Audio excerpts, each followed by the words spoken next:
luar biasa, tetap semangat, tetap ceria. Allahu Akbar. Ya, alhamdulillah kita bertemu kembali di pembelajaran tematik hari ini. Bagaimana kemarin ujiannya? Ya, alhamdulillah semoga hasilnya memuaskan ya. Karena apa yang sudah kalian kerjakan itu hasil dari belajar kalian. Nah, hari ini kita bertemu lagi dengan pembelajaran matematika di tematik ini. Nah, hari ini Ibu akan menjelaskan tentang penjumlahan bilangan bulat dan perkalian bilangan bulat yang digabungkan, atau istilahnya adalah operasi campuran pada bilangan bulat. Ya, jadi di sini ada kata-kata campuran ya. Jadi persatuan antara penjumlahan, perkalian, pembagian dan pengurangan. Nah, ada tata caranya ketika nanti kita mau menjumlahkan atau mau melakukan operasi hitung campuran. Nah, ada 3 yang harus kalian ingat. Yang pertama, ketika ada tanda bilangan yang di dalam kurung, di dalam tanda kurung, maka bilangan tersebut harus terlebih dahulu dikerjakan. Jadi kerjakan terlebih dahulu bilangan yang berada di dalam tanda kurung.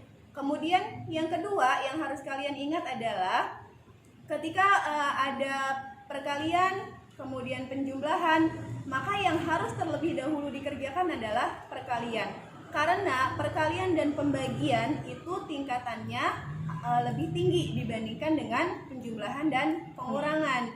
Jadi kalau ada perkalian dan pembagian, maka harus dikerjakan terlebih dahulu.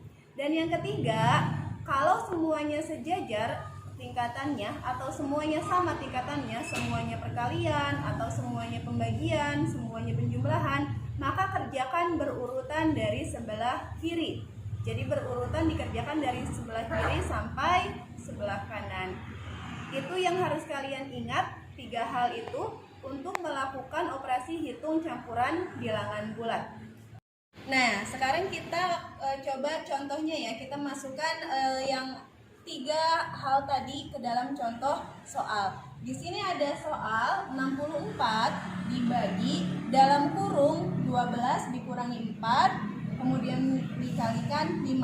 Nah, ingat ya, yang pertama kali harus kalian ingat tadi, ketika ada bilangan yang di dalam kurung seperti ini, maka ini harus diselesaikan terlebih dahulu. Jadi kita selesaikan dulu yang di dalam kurung, yang lainnya ditulis sama ya. Jadi 64 tetap ditulis 64, kemudian dibagi. Nah, kita selesaikan yang di dalam kurung, 12 dikurangi 4, hasilnya adalah 8. Kemudian dikali 5. Nah, ini ya, ini ada pembagian, ada perkalian. Tingkatannya sama. Jadi kita kerjakan dari yang sebelah kiri. Dari sebelah kiri berarti dari sini. 64 dibagi 8. Berapa? Iya, betul, 8 ya. Kemudian dikalikan 5. Maka 8 dikali 5 hasilnya adalah 40. Sehingga 64 dibagi 12 dikurangi 4 dikali 5 hasilnya adalah 40. Ini contoh yang pertama. Kemudian contoh yang kedua, misalnya ada 35 ditambah negatif 2 dikali 40. Nah, ini ada penjumlahan lalu ada perkalian. Bila ada perkalian dan penjumlahan tadi ya, kita ingat kalau ada perkalian ada penjumlahan, maka yang terlebih dahulu dikerjakan adalah perkalian. Jadi kita kerjakan dulu yang perkalian. 35-nya ditulis tetap, ditambah ini ya, negatif 2 dikali 40. Oke, 2 dikali 40 hasilnya adalah 80.